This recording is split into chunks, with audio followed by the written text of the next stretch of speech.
welcome, friends, ladies and gentlemen. Welcome to Black Cultural Archives on this completely freezing Thursday. My name's Sarah. I'm part of Speaking Volumes, which I run with my colleagues Shamila and Nick. And we're here this evening to celebrate the words, the books, and the personage of Roger Robinson, who you may vaguely remember won the T.S. Eliot.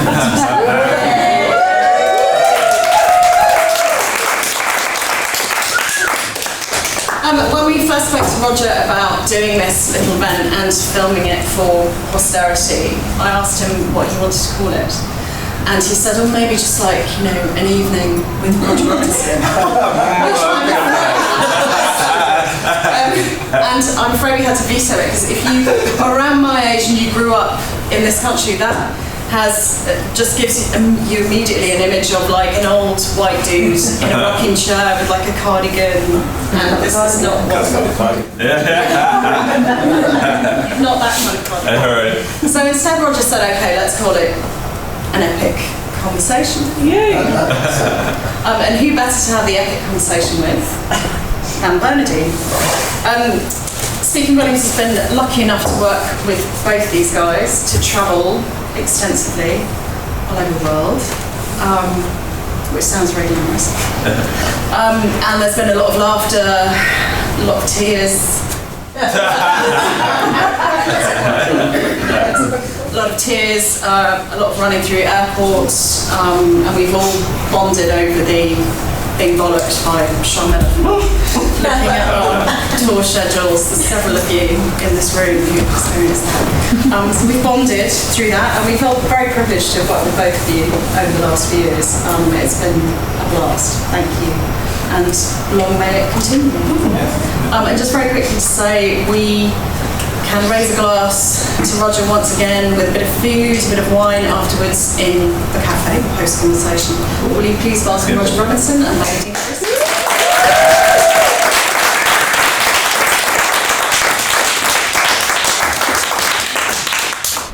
So, hi everybody, it's great to be here. Is this on? Yes. Yeah. Okay. Roger, it's a total delight to be interviewing you. I actually interviewed Roger last night at another event, but we pretend that didn't happen. Right.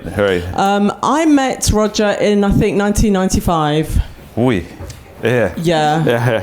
And you were a young dude. Yeah. Dreadlocks, I think you had then. Yes. And you were with Chocolate Art, or was it Urban Poets Society? Probably Urban Poets Society at that time. Urban Poets Society, and they used to perform under the Archers in Brixton. Yeah. I remember seeing you there. Yeah. There was yourself, Remy Capo Malaika, I think was Remy Abbas Malaika. Remy Abbas, oh God, yeah, yes. And Charlie Dark. Yeah. Charlie Dark, and then later Chocolate Art was with Akure Wall and Catherine Riley, John Z.D.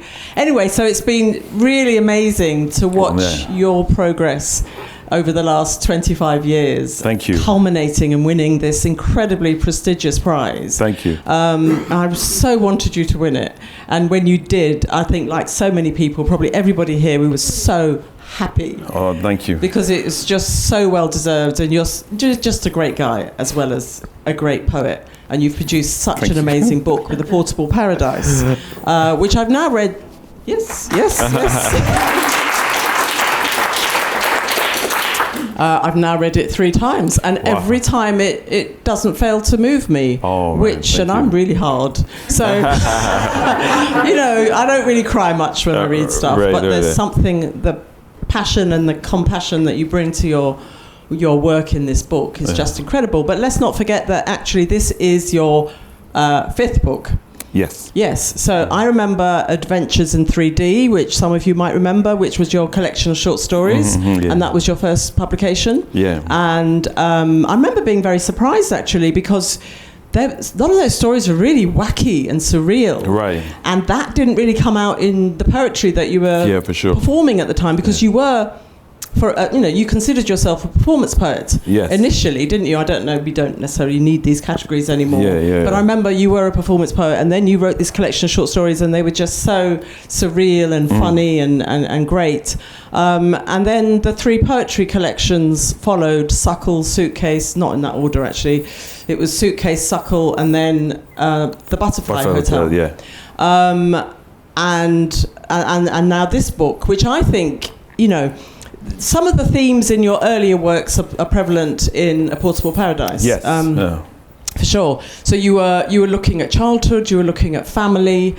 If you think about when they were written, you hadn't been in this country as long as you have now. Right. So you were often referring back to Trinidad. Yes. And looking at your childhood, and they were sort of coming of age poems, and also Brixton featured strongly in some of your earlier works, as it does a little bit in this book.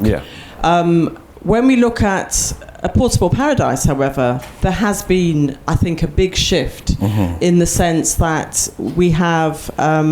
Hi, Nee. So Nee was one of your early publishers as well. Nee Parks, everybody. And Nick. They're all here.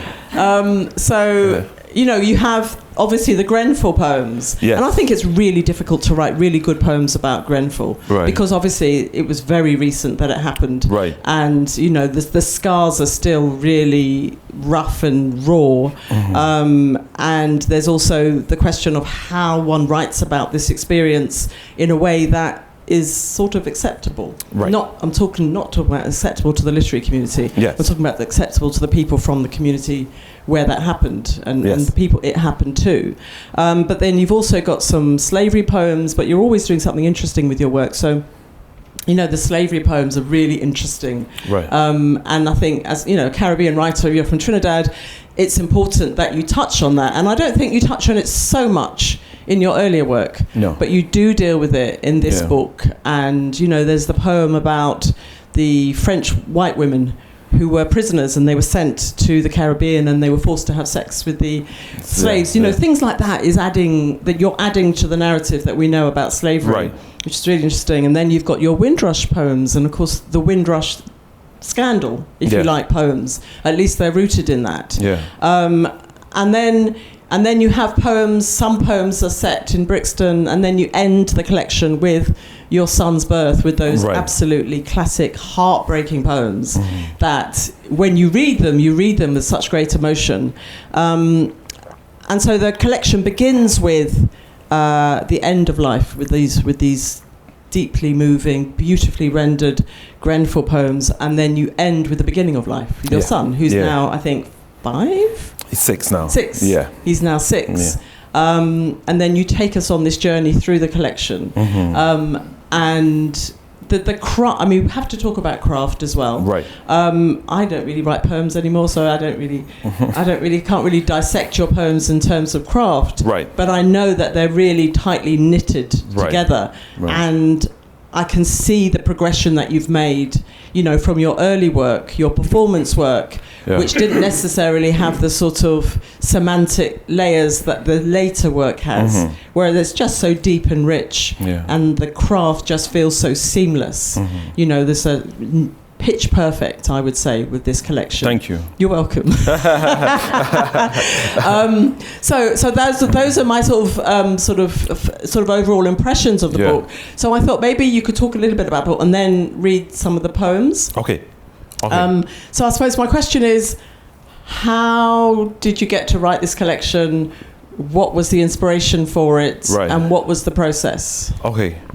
I'm going to try and answer some of the things that you were talking about.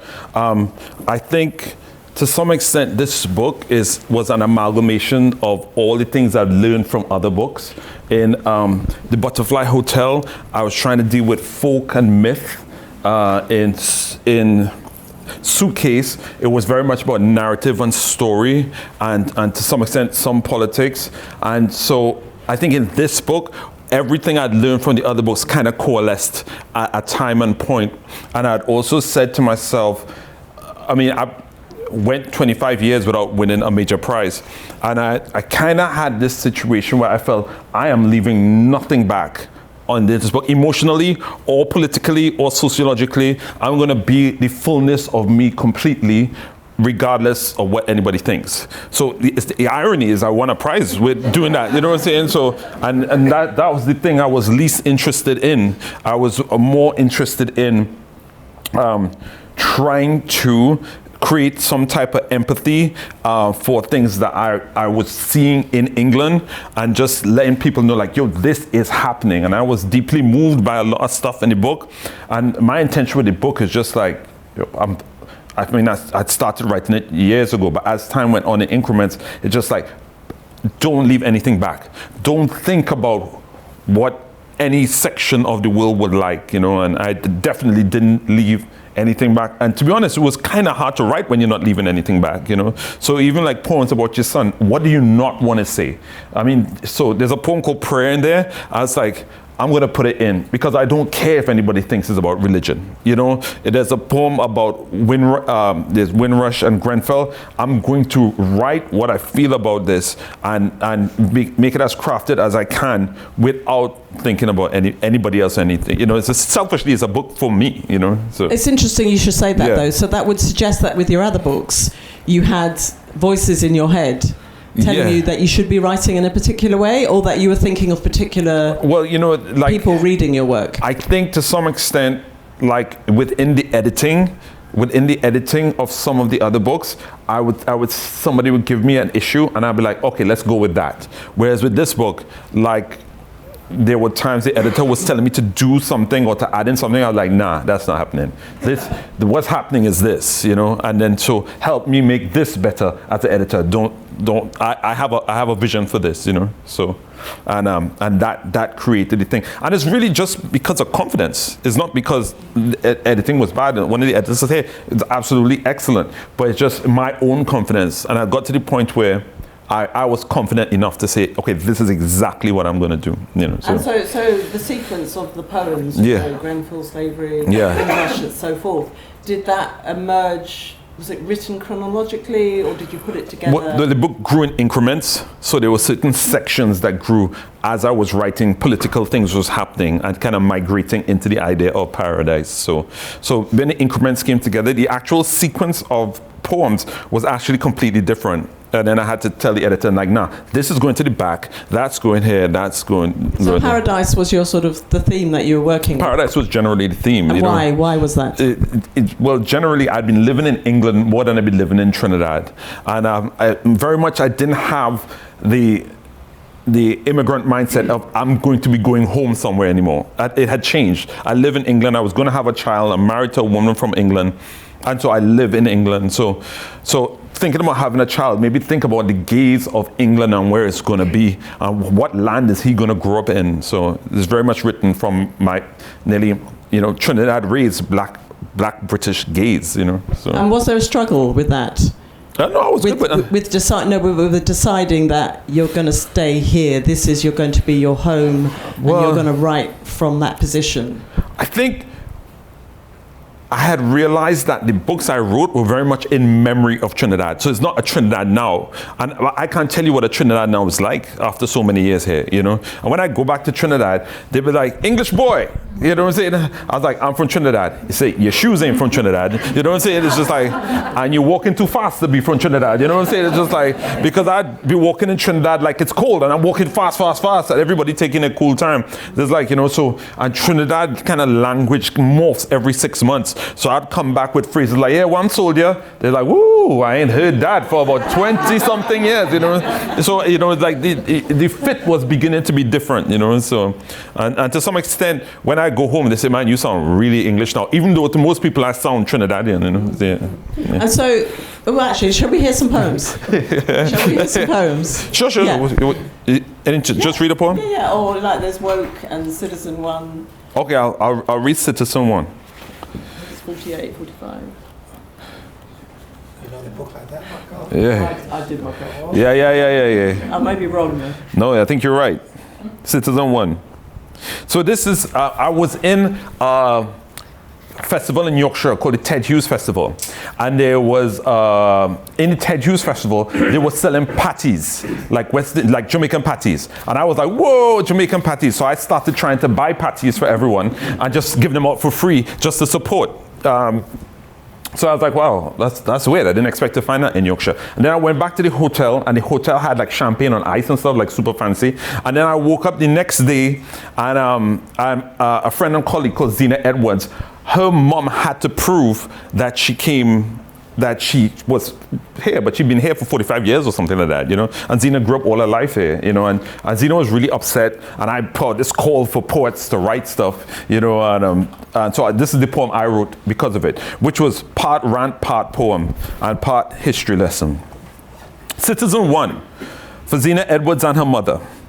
So, after slavery, colonialism, 2 world wars, teddy boys, skinheads, rivers of blood speech, neo-Nazi stature, 3 kids, 5 grandkids, a cozy council house 20 floors up, a small pension, now you want to send me home.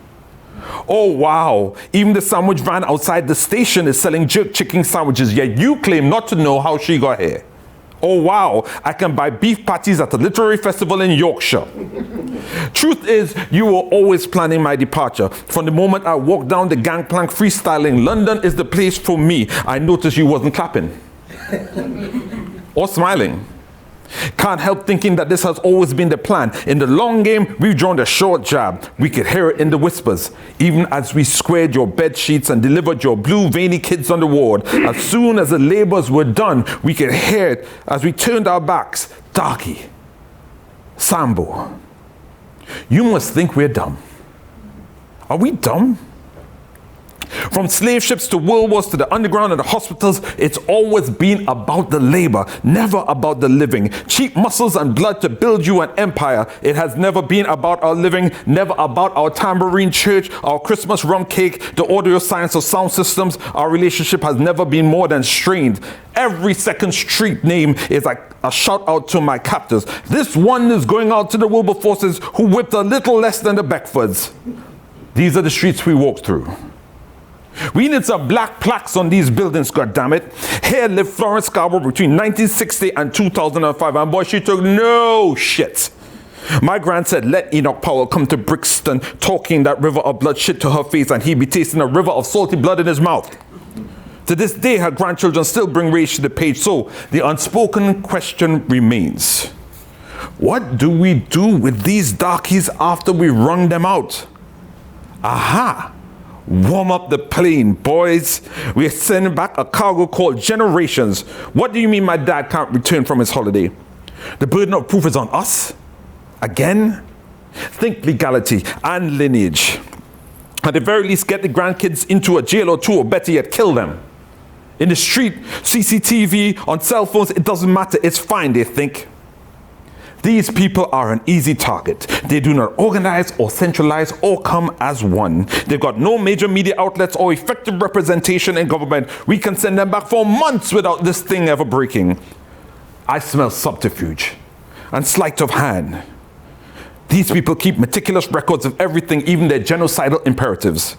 Hell, I could go online right now and check the height, weight, and condition and price of the slaves you brought and sold in your family. Yet our records, poof, disappeared. How can you be banished from your own home? Congratulations, you fooled us. Render your work, not your lives. This seems like the newest answer to an old question. Cheap muscles and blood to build you an empire that we can't stay in. So Grand's gone missing from Saturday morning Brixton Market. No one is frowning at the quality of the yams or asking why the snapper's eyes so cloudy. There'll be no Saturday soup tonight. Wow.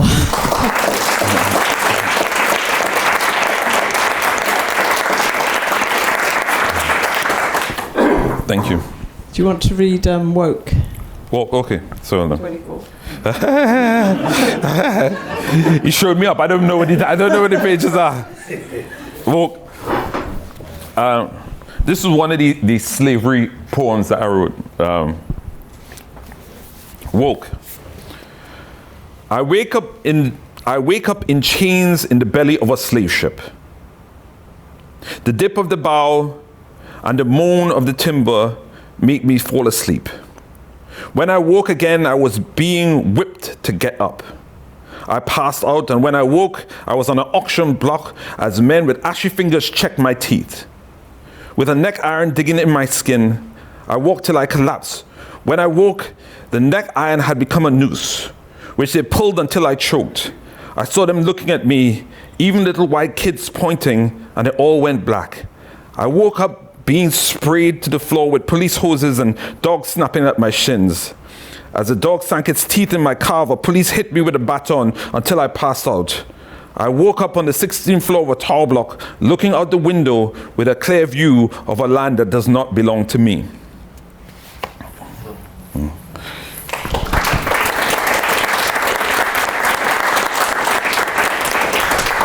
I have to change my glasses, sorry. It's very interesting, because I don't think I've ever read a poem like Woke, right, where you've covered 400 years of history in, I don't know how many words, right, 70 words or something. It's so sophisticated.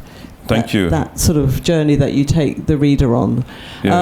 So can you tell us something about why you chose to write about what you wrote about? I think all those different areas. Yeah, I think to some extent there was a point where I was thinking about the work, and the question, the big underlying question became, what is the value of the black body? What is the value of the black body in different periods of times through different social and political histories, and also to how the black people feel about the devaluation of their body, you know, and trying to explore that to some extent. So even though they're big jumps in theme, that's the underlying thing about it. And that was ultimately what decided what was in and what was out. So even my son's story of being born, he was valued by nurses, and he is a black body, you know, so yeah, so that was the underlying thing. And it kind of came like a third of the way through of like these particular poems. But then there were a lot of poems that didn't make it because of that, you know. Yeah. But why the black body? Why not something else? Is it because you feel that nobody's writing about that? It's not so. I think, you know, everything starts as a formless hunch, and I don't know as an artist why things kind of come into your mind or what orientation makes you go that way. But when you look at the cluster of poems, what's a formless hunch starts to become a certain number of themes, and I think because I was having a child was being born, that it made me really think about male bodies. And, you know, I'm somebody where I've been to places and put on glasses to make myself seem less aggressive in England. That's something I've actively done. And these kind of things I had to do because people, assumptions of me being big and black is that, you know, I've seen people breathe out when I say that I'm a writer because they think I'm a thug, you know. And so that racism doesn't allow people to actually just take somebody for who they are. There's so many things you have to break down. I'll be going to a festival in Glasgow, into a fancy hotel, and I could see the guard flinch. You don't have to flinch, dude. You know what I'm saying? Just like all these associations. So even as a black man and a black writer, there's so many things I face before someone becomes comfortable. And I realize, wow, this is about the black body. This is something I'm experiencing in real time. And definitely when they had the Grenfell, I was like, man, these people were super devalued. You know what I'm saying? Like nobody even cared. Nobody. I don't think people still care. A lot of them have not even been rehoused as yet. You know what I'm saying? It's just like, wow, you are valueless. And to some extent, you know, even though Bernardine, it's not about Bernardine, but people like Bernardine made somebody like me as a writer feel seen a long time. Because for a long time I was not seen, and Bernardine worked a lot to make black writers seen. And when we did Malika's Kitchen, it was about making other younger black writers feel seen. You know, this is a devaluation too, an invisibility. I walked through poetry libraries saying, yo, except for the notable thing of Linton, and Linton, I know Linton had to fight and scrabble all the time. It's because he's a strong person. And not everybody is as strong as him. You walk through poetry library and you wouldn't find a black British book, not one. And sometimes you won't find Lintons. Waterstones. Yeah, yes, it's true. It's true. And you're a young writer and you're trying to do something and you can't see yourself. All right. Yeah. And that's the devaluation, you know. Yeah. It's so interesting, Roger, because I've known you a long time, and you don't talk about these things. Not to me, maybe to Nick, I don't know. But you always seem to be somebody who just sort of cuts a path through this society without seeming to be, too affected by it. So it's really moving for me to hear you talk with such passion about what you face every day and what most of us in this room know. For sure. Black men in particular face every day. For sure. I mean, it became more amped when I was having a child. And I was thinking, what world is he coming into? So the great thing about the book is, of course, that it's going out into Middle England now. For sure. For sure. So all those people, who you were invisible to them for so long, but you won't be invisible to them. I mean, that's also how I feel. Do you know what I mean? That that this perspective that doesn't get out there enough, and we don't have enough books by Black British poets at all. There are a few people coming through, but there's still not enough. That perspective is still something that's so buried. People are not even conscious of the impact of how we are seen and how we are treated. For sure. And also to do something about it, It's like because... Thank you. I'm good, people. I'm good. Yeah. You're doing an Ian Wright. I'm good. Because people like Linton and you, and because you were so strong, that gave examples. And Caleb's here, Yomi's here, and I just want to continue. You know what I'm saying? Have a line between the generations so that everybody could have best practice on how to kind of work against it. You know what I'm saying? How to, or else it will wind you down. But for a few agitators in literary culture, you could easily have no black writers. You know what I'm saying? It's like a few actions, like Linton in his time recording, you in his time with complete works, you winning the Booker, you can easily have no black literary writers. And you could easily say, well, it's not something for me because I'm invisible here, so why would I stay here? You know what I'm saying? So how did it feel to win the T.S. Eliot? And how has that changed your career? Or you even? It was nice that that they have poets who judged it, and it was really good. But to be honest with you, the big thing for me is that I could push through all the kind of socially engaged things that I want to do now, that people listen to. So I talk to somebody, and there's no longer a highfalutin idea that's not going to make any money. Now, I wanted to say, okay, we're going to get on this and do that. And I've always had good people in agency who would help me with my stuff. Now there's just a wider range of people. But even within that context, I still have to be aware. It's just like, are you down with what I'm down with? You know what I'm saying? Are you engaged in the politics of it? Or is this just a paying job for you? And I'm going with people who down for the struggle. You know what I'm saying? That's what I'm happy about, that we can do socially engaged work and full up the idea of poetry again, like it was in Linton's time, where the poet was an activist, where the poet would do things out in his own community. Because that got lost somewhere along the way, And also maybe, I certainly felt that poets were writing for kind of mainstream approval. Yes. And that's definitely not what we think. We heard that there. That's definitely not what you're doing with that book. But you can't blame them. What do you want them to do? Go and work in McDonald's? You know what I'm saying? It's just like they want to be creative and they'll have this skill and this talent. But if it is that you constantly do something, like Nick asked me the other day, how did you write for 25 years and get nothing? And I was like, that's a good point. How did I do that? You know what I'm saying? It's just like I felt that this was an important thing. That kind of connection with poetry and people was an important thing that I could devote my life to. That's the only reason. So where did that come from, your connection to poetry? How did it begin? Oh, I've been in you asking me the questions today, boy.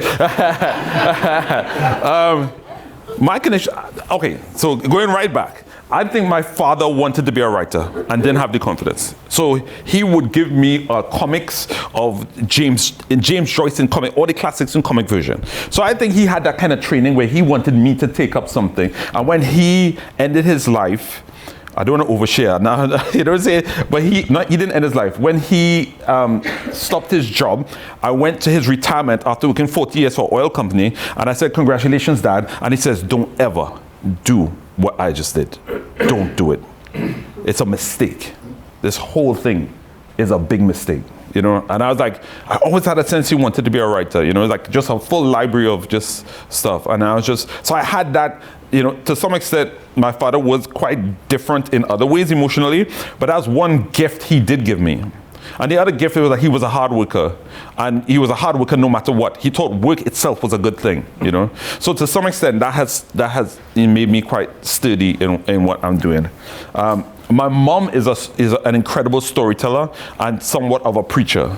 So the kind of combination of those two things, I can see it in A Portable Paradise, especially when I got to read in like a 1,200-year-old church. And when I was reading, I could feel my mother's pronunciation kind of coming through my mouth. You know what I'm saying? I could actually literally feel it, you know? Yeah, so I think that's what kind of guided me in that direction. But then I went to a missionary school, which is a good school in Trinidad, where they talk about social works a lot, where you're supposed to do something to make the world a little better, you know? It's because it was run by Canadian missionaries. So I think with that type of orientation, there are not many things, and I can't put up an IKEA cupboard or anything else, you know what I'm saying? So the writing is one of the few things I think I'm okay at, you know, so. And then you started with sound systems, didn't you? Is that right? Yeah, I used to work with sound systems, but not like, I think the myth of that is bigger than, you know, like I wasn't traveling up and down carrying speakers all the time, you know what I'm saying? I jumped up on a few sounds, you know what I'm saying, but I wasn't like an active part of a sound system. But sound system culture was something that I kind of grew up with, yeah, in Trinidad and across here with true electronic music. And then when did you start writing poetry?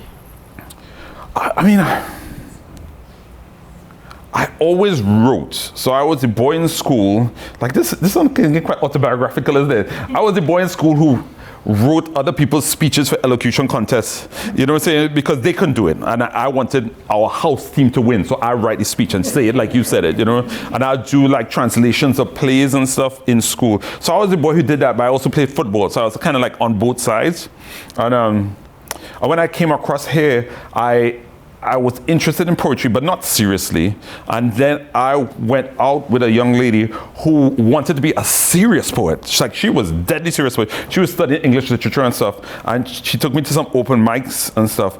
And I was like, man, this poetry is trash. I was like, this is trash. She was like, you could do better. I think I can, you know what I'm saying? And then I started writing some poems just to show her that, you know, I could do it.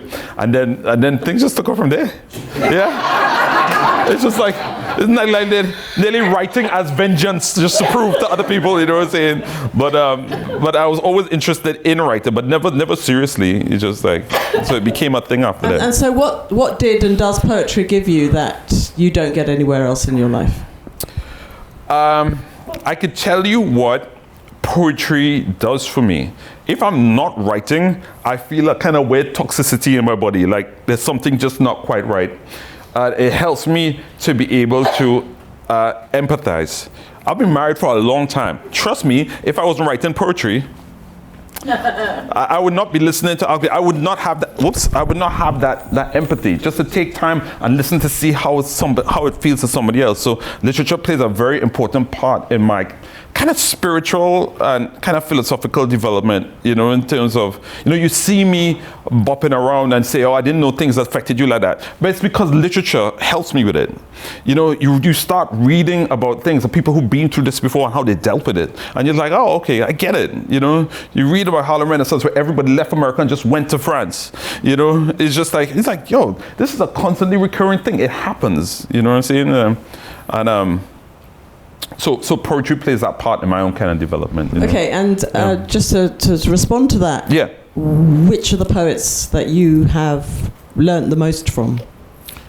Linton, I know you don't want to be bigged up, but Linton Kwesi Johnson, I learned a hell of a lot from him in terms of how to write poetry and activism in this world, and how to, like what I call it, creative citizenship. I mean, it's not a term that I don't think Linton actually uses, but how do you debunk stale, outdated notions of what citizenship is? And how do you do that creatively through your art? And like, it's one of the things I'm trying to push with a lot of younger writers. It's what are you doing to make it better? You know, not in a didactic way, just like, oh, I'm doing a speech, but you can create empathy and make people feel something for these issues, you know?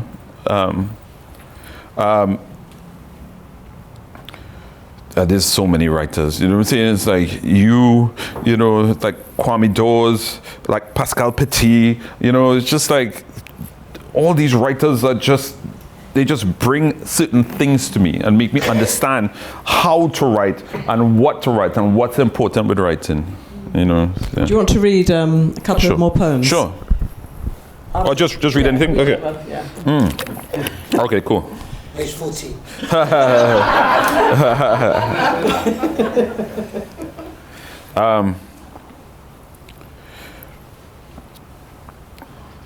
I'm going to read The Missing for the victims of the Grenfell Tower fire disaster. As if their bodies became lighter, 10 of those seated in the front pews of the church began to float, and then to lie as if on a bed, then pass down the aisle as if on a conveyor belt of pure air, past the congregants, some of them sinking to their knees in prayer. One woman rocking back and forth muttered, "What about me, Lord? Why not me?" The risen streamed slowly, so slowly, out the Gothic doors and up into the sky, finches darting deftly between them. 10 streets away, a husband tries to hold on to the feet of his floating wife. At times, her force lifts him slightly off the ground. His grip slipping, he falls to his knees with just her high-heel shoes in his hands. He shields and squints his eyes as she is backlit by the sun. 100 people start floating from the windows of a tower block.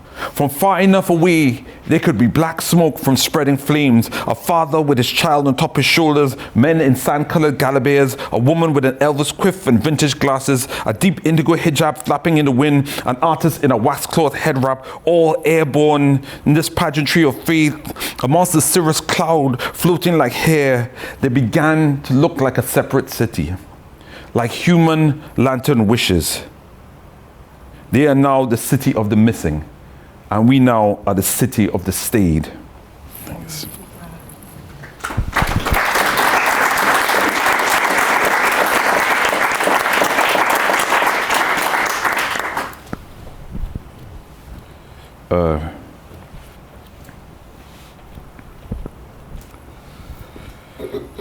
I'll just read another one quickly. It's called A Portable Paradise. And if I speak of paradise, then I'm speaking of my grandmother, who told me to carry it always on my person, conceal, so no one else would know but me.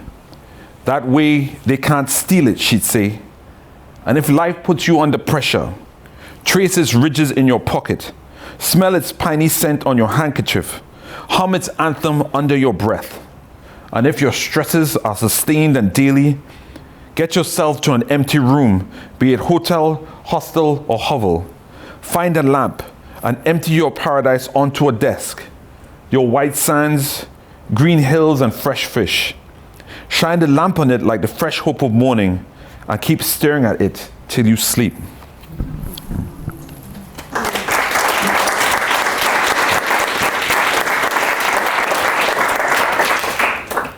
It's a super friendly crowd because I know everybody. One of the things about you read your poetry so brilliantly.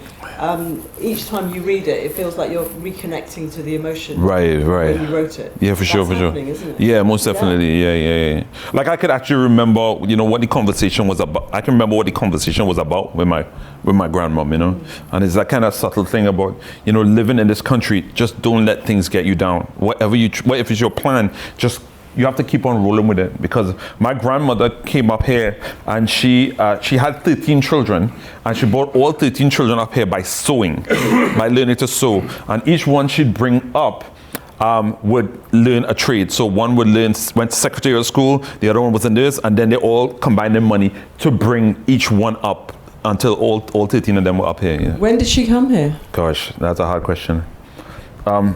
It would be around Windrush time, but she didn't come on Windrush. She didn't come. She actually came on a boat, but she didn't come on the Windrush, we call it. So I can't tell you the actual year. And then she went back. No, she lived here. Wow. She lived. I mean, she went back when she had a stroke, and my mom had to take care of her. And she went back, and she wanted to come back to see her youngest son, and she come back to see her youngest son, and then died here. Yeah. Mm-hmm. Yeah. I think I'll open it up to the audience now and take some questions. Yeah. All right, let's go home then. I know you guys. I know they're not shy. So. What is it about Brixton? Because I see Brixton keeps recurring in your poems. What is it about Brixton that you find inspirational or whatever? What it is about Brixton is, like, when I first came, I came to like Ilford, Essex. And when I was in Ilford, Essex, trust me, I wasn't feeling that at all. So it's like when I came, one of the first places I headed to was Brixton. And so Brixton always felt like a kind of spiritual home where I felt like I could relax as a Caribbean man. Like I could go and get a decent haircut. I could buy some West Indian food. I could go to a party where people would dance on the Waltz slow tunes. You know what I'm saying? It's just like, I felt like this was more home than Ilford, Essex. So anywhere I've met, I always have a kind of triangulation with Brixton. You know what I'm saying? So, yeah. That's it. Shall I ask you guys some questions? I was really excited when you mentioned earlier about this thing that when you decide that you just don't care. Yeah, for sure. And you go through that, and you mentioned, like, I'm going to write prayer. Prayer is a form, and if I offend any Christians, I don't care. Yeah, for sure. And I'm thinking about that Olive poem. Yeah, for sure. Yeah, that is going to be something that might, hurt or whatever. And I just want to. I don't know. Is there anything else you can say about that? When that breakthrough, when you just kick the door down, and you say, "I'm walking through." Yeah. And how exciting that is to get there. Were you conscious of it when you got there? Yeah, I mean, I think I definitely had that thing where, okay, this is what I'm doing and this is how I'm doing it. And part of it is just getting older. It's just like, how many of these are you going to write and leave something back? You know what I'm saying? It's just like, and so I'm 52 now, and I was probably like 46 when I started writing the original poems. It's like, I started to well, how many collections am I getting? You might get one every 3 or 4 years, and having a child makes you, like, me having a child, it just started to dead all the bullshit. Sorry, just like people who was time wasters are like, dead that. I'm not interested. People who were fake, forget you. I'm not trying to pretend to be your friend anymore. You know what I'm saying? So you started to prioritize things differently, and the practice of prioritizing things made you prioritize it in a certain way. I mean, this is all hindsight in terms of you asking me. I wouldn't say at the time I was like, okay, this is exactly why, but just looking back, yeah. Yeah.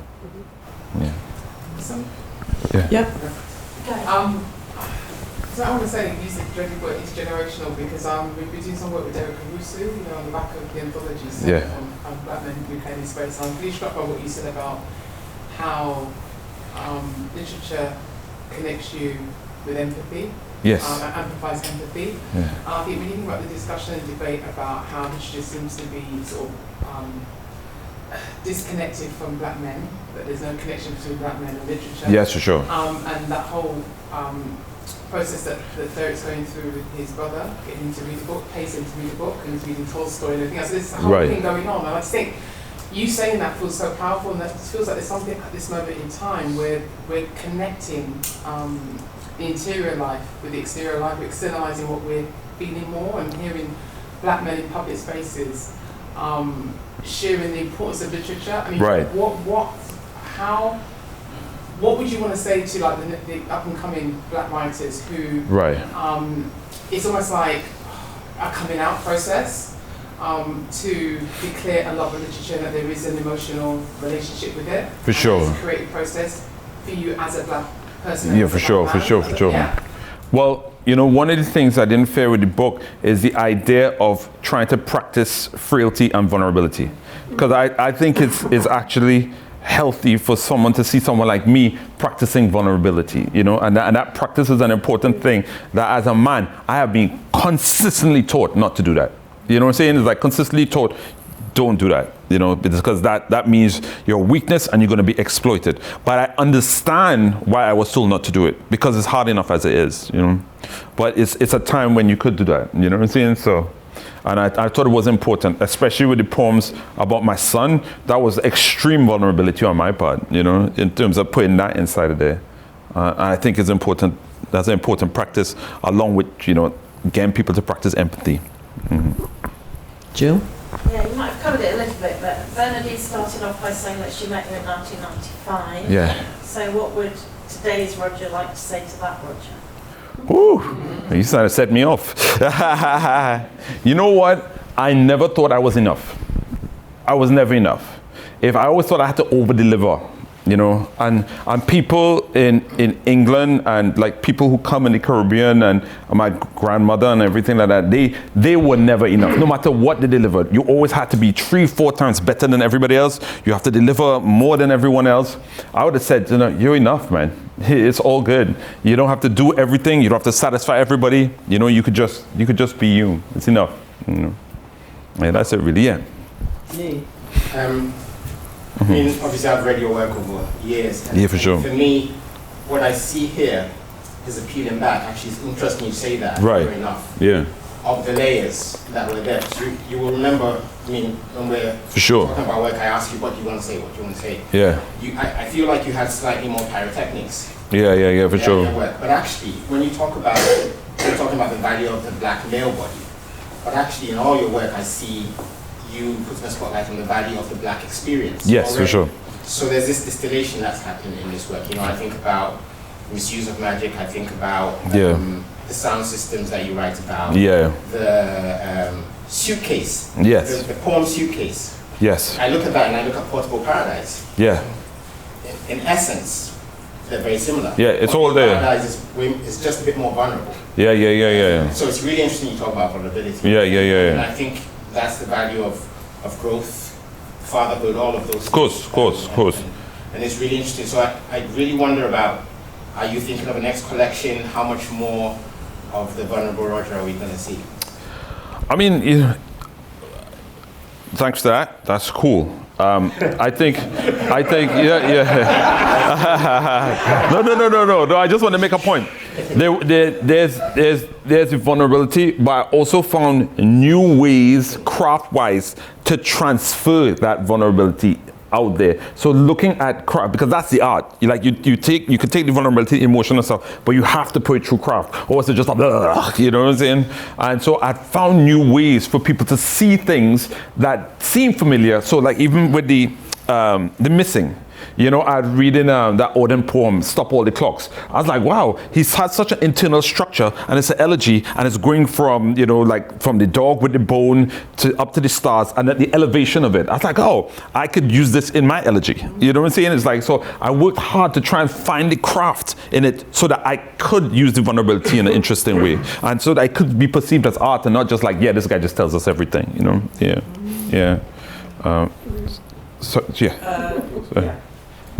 Yeah, talking about process, right? Because we're deep on process. Yeah. Can you talk about the process of writing Portable Paradise as opposed to writing Butterfly Hotel? Because I feel there was a different rigor that you applied. It's a good question. I'm not sure if there was a different rigor, but I think I made a jump in what I read more for Portable Paradise, and I stayed with an idea longer to see if it would work. So there'll be versions of the poem. I think in Butterfly Hotel, which I think is a good book. It's not a Portable Paradise. I think it's a good book, but I just didn't play with the poems enough or longer. You know what I'm saying? Like, I didn't do many versions and stuff. And even for this, I am writing a new book. And in this new book, I'm going to do more versions of each individual poem and just stay with it even longer. You know, and I read about this painter who does 100 watercolors before he does the actual painting. And it's 100 watercolors of the same thing. So by the time he gets to the painting, he's no longer thinking about the process or technique. And I was like, wow, that should be transferable to the poem. So you write past craft into something that is complete surprise, you know? And so I'm gonna try some of that. Yeah. When you said that you read more for this book than for the Butterfly Hotel. Yes. What do you mean by that? Oh, because if I'm writing a book, I have focused reading, you know? So I'm not just reading random novels. I'm not just reading like articles and stuff. I'm like, oh, who's dealing with this in an interesting way as it exists today? And I'm going to read that, but then I'm going to read outside of it to see, you know, like influential things. You know, ironically, I was reading lots of Latin American writers for this book in particular, you know, and so they have a kind of slightly, I know the term magical realism with the Latinx community is not like a great thing, but there's a tinge of it because I was reading a lot of it, you know, and so I was reading focus but widely. Yeah. Okay, Shamila. Roger, I wonder if you could just tell everyone a bit about how the experience of going to the prison in America touched you, because I thought that was a real change. Yeah, for sure. Well. That's Shamila from Speaking Volumes, and Speaking Volumes had a real interesting part to play in the development of the book. So they took me on several tours, but Shamila and Sarah are like whisperers, you know what I'm saying? Like, because sometimes they know exactly what you need at a particular time. So at a time when I was probably more focused on money through survival than I needed to be, Shamila and I said, we was going to America, like, look, you can go to Folsom Prison and teach some prisoners there. And I was like, oh, good, extra money. No. And they was like, no, this is free. You have to volunteer to do it. I was like, and I was like, oh, surely this is a good thing. You don't say this, you don't say it. So I went with Johnny Pitts. You went to your Nick and Darren Adebayo went, and we went in, and inside the prison, as soon as we got in, somebody stabbed somebody on the grounds of the basketball court. So everybody's like full machine guns out. Everybody ducks down on the ground.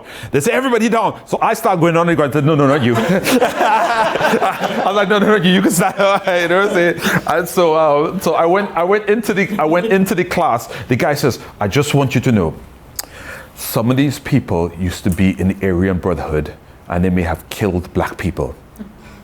I'm already in the class, by the way. Yeah. I just hope you're okay with that. I was like, yeah, no problem, man. You know, so they're not on that now. They're not part of the Aryan Brotherhood now, right? He said, no. They could only be on the literature if they kind of rejected that in a way, you know. So I was like, no, I'm cool. I'm not trying to hold anybody to it. So anyway, everybody came in and they were all quite segregated, like Mexican crew here, black crew there, ex-area Brotherhood crew there, you know, and as I was teaching, I tried to be as humane with them as possible. These people are trapped, and what they really want to know about is what's going on outside, you know. And so this young dude was sitting next to me, very young, and everybody there was there for life. They said everyone's there for life. Don't bother to ask them, you know. Nobody's getting parole, and so I did a thing about, you know, envisioning dreams and what would you do if you could do anything, you know? And this young boy next to me wrote, I would visit the mountains of Nepal. I was like, mountains of Nepal?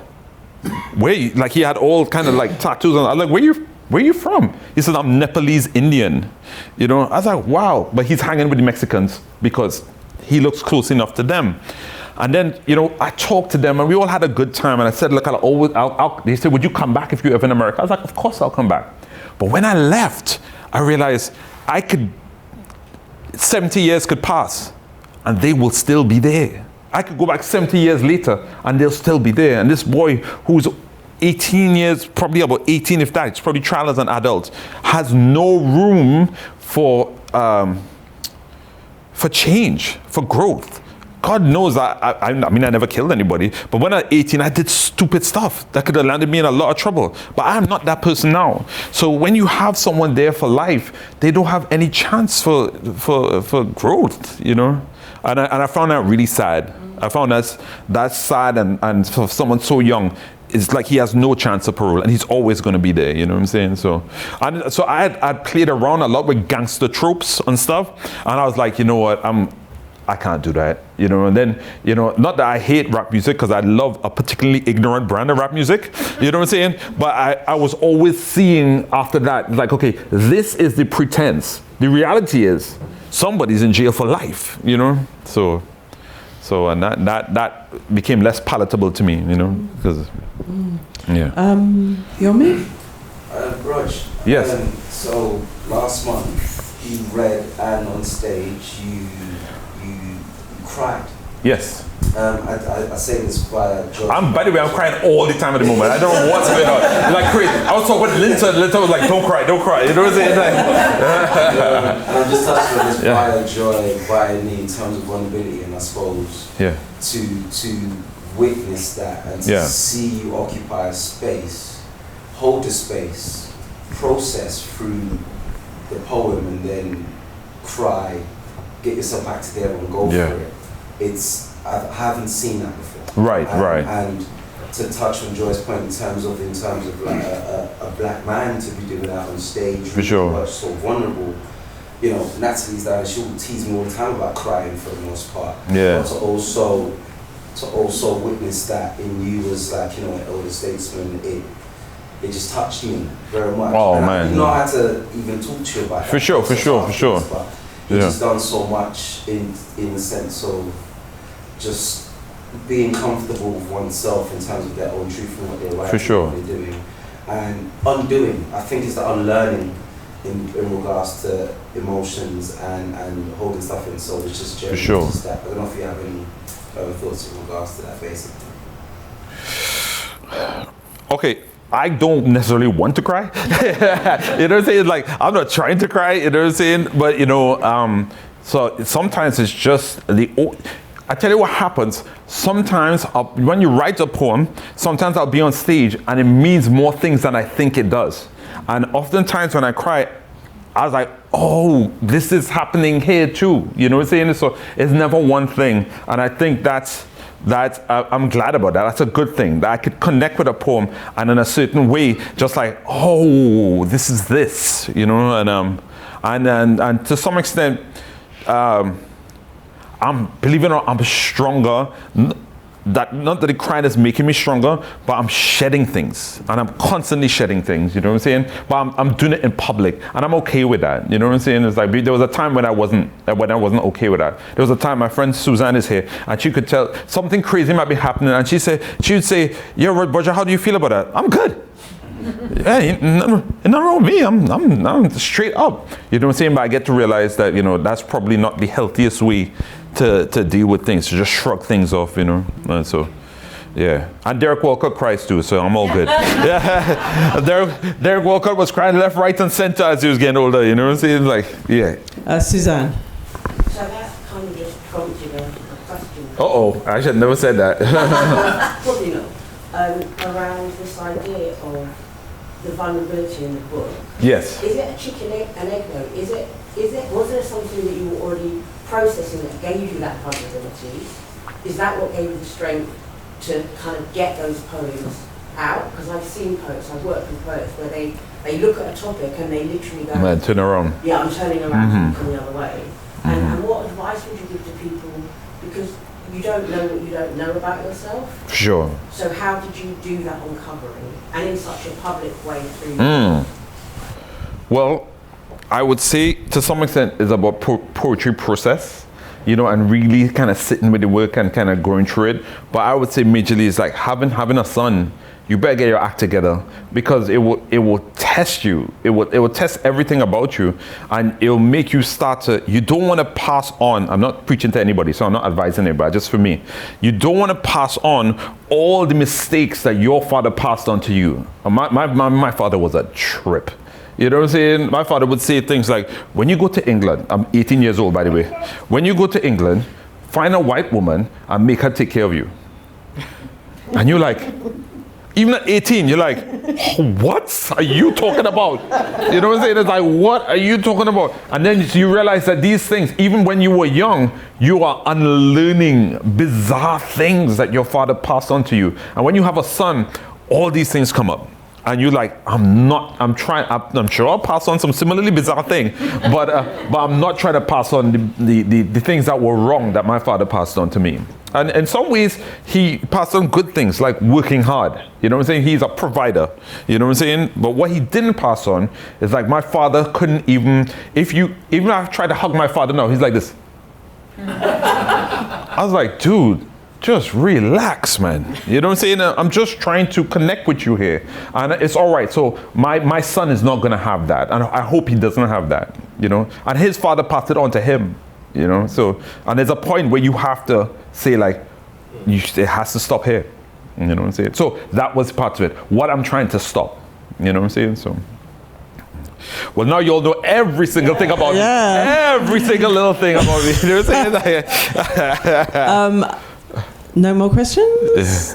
One more. Okay, we'll take one more. Leonie. Roger, is there anything, I mean, all of these themes are coming up that we're all feeling and that we're feeling greatly. Right. But is there anything that we're not asking you or has not been talked about the collection that you're going, no, but so they're missing that part? Is there anything that is not part of the public discourse on the work so far that you would like to say out loud? There wasn't, but now you mention it. This is just for some of the younger writers. There's something that I learned writing this book. That there are certain levels of writing, and this is just my opinion. You're not going to see this in a book anywhere. There's this stage where you like poetry and you're rubbish at it. There's also the stage where you mimic other poets, and you do that. There's a stage where you advance the mimicry and start to step into the beginning level of mastery. There's a stage where you practice, and you get to a good level of mastery. But there's another stage beyond that, where beyond mastery, where something happens that you cannot quantify. And I think I got to the edge of it with this book, not just making myself up, but I'm saying, it's like, think about where you are, and if it is that you're in mastery and you don't have that other thing where you just like, you felt like you downloaded it, yeah, then just get your hours in, because you could get to it. That's it, really, yeah. Roger, you've always been a leader. You were a leader when you were setting up those performance groups in the 90s, but now you've become a wise elder. Oh, I'll take the a young wise elder. And I think, it's just been so incredible listening to you talk today. Oh, thank and your you. Openness and honesty, and also the depth of your contribution. Without Bernardine, I would not be here. So just take it. Yeah, without Bernardine. Take it. It's not about me, it's about you. Well, thank you. Thank you. But, it's just lovely that Yomi's here and Caleb and other sort of people, and they're looking up to you. And you're just such an incredible role model, because you're not just about yourself and your career. Thank you. You're also about bringing your community with you. Yes. And that is what we need in this society. So, Thank you. I learned from you. Yes. So thank you so much for being you, and I'm so delighted that you won the T.S. Eliot. Before we finish, Roger's got books to sell. So if you've bought a copy already, and probably all of you have, why don't you get a copy for a friend or two? Okay? So thanks very much, Roger. So much, thank you. Thank you, everybody, for coming. Thank you, everybody, for coming.